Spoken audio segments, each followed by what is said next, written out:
All right, boys. So some interesting news today regarding YNW Melly. We all know his trial is scheduled to start on July 6th. Jury selection was a whole big issue because there's like a bunch of other death penalty cases in Florida right now, and it's just a complete shit show. The prosecution keeps trying to delay things too, apparently, because they probably need more time to get solid evidence. Something came out today that is alleged. Whatever I'm about to say right now, it could not be true. Everyone needs to realize this.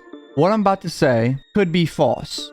This is just what the prosecution is saying in documents. And there's not much information on what Melly exactly said, but this is what is being said. Prosecutors allege that YNW Melly authorized a hit on his mother. This is what is said in the document. Has, in your opinion, Melly authorized any communication for the commission of a crime? Has Melly ever offered money to go commit a crime for anyone? Because obviously they have access to his phone records and shit. Yes, if you read his phone, there's narcotics trafficking, firearms violations, authorizing the killing of his mother. Those are things that you would consider authorizing. Now, as you can see, Melly's mom commented, they just saying and doing anything at this point. Hashtag free Melly. I mean, what the fuck is going on here? I mean, I've met Melly's mom. She's a very nice woman, and so is Melly's brother. And whenever I've seen videos of Melly and his mom, they seem fine. I mean, it's like they seem like they're a happy mother and son duo, and it seems like he loves her a lot in these documentaries and stuff. And it's actually, what the fuck is going on? If these prosecutors are even thinking that, they clearly read something in his text messages that are like really concerning. You know what I mean? It's like, why else would they just make this up? It could be false, it could be fabricated, and they're trying to run with it to make him look worse to the jury. I mean, clearly they saw something that's like a big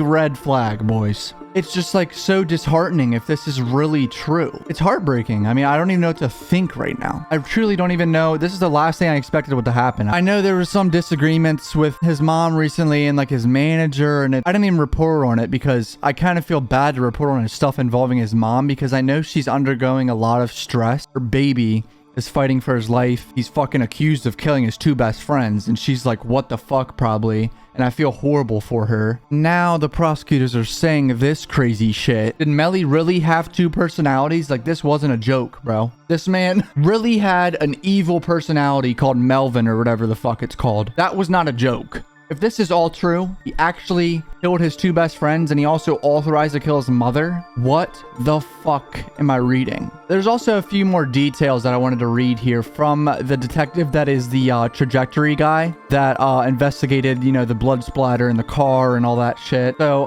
it says, Detective Williams has significant training experience in trigonometry, geometry, and calculus. Taking a class on shooting reconstructions where he learns to calculate the angles of shootings based on heights of the projectile strike marks. He's also taken classes on bloodstain analysis as well as class on crime scene reconstruction. The known error rate of shooting reconstruction is up to 5%. Obviously, Melly's lawyer is going to run with that. They're like, this could be the 5%. So this detective is basically a nerd when it comes to fucking math and blood splatter and angles of bullets and shit. Detective Williams determined that this shooting was not a drive-by shooting because the vehicle did not have any tears. He found straight-on approach angles, which are not indicative of a drive-by shooting. Defendant extensively cross-examined Detective Williams about his failure to consider alternative scenarios, such as the shooter outside the car leaning into the rear driver's side of the car. So if I remember correctly, Portland was in the driver's seat, Sack Chaser was in the passenger front seat, Juvie was in the right back seat, and Melly was behind the driver in the back seat. So what Melly's lawyers are saying is that the shooter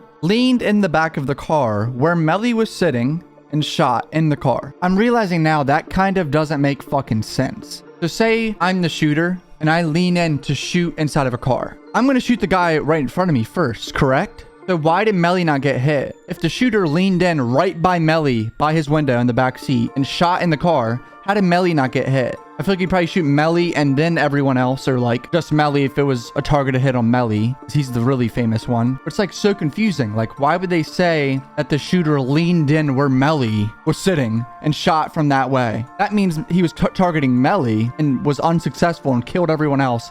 Shot his friends in the face. Apparently there's also details that his friends were shot in the fucking face, or one of them was in the back seat. Like, holy shit. This is a shit show. The definition of a shit show. This man Melly really had two personalities, if this is true. Like, this is no fucking joke. And we're just gonna have to wait and see, dude. Like, this is just heartbreaking. For Melly's mom especially, I feel bad for her because she has to go through this. If you're watching this, I'm so sorry. New channel, subscribe, follow my Twitter, Instagram, podcast channel. gaming channel. Peace out, boys.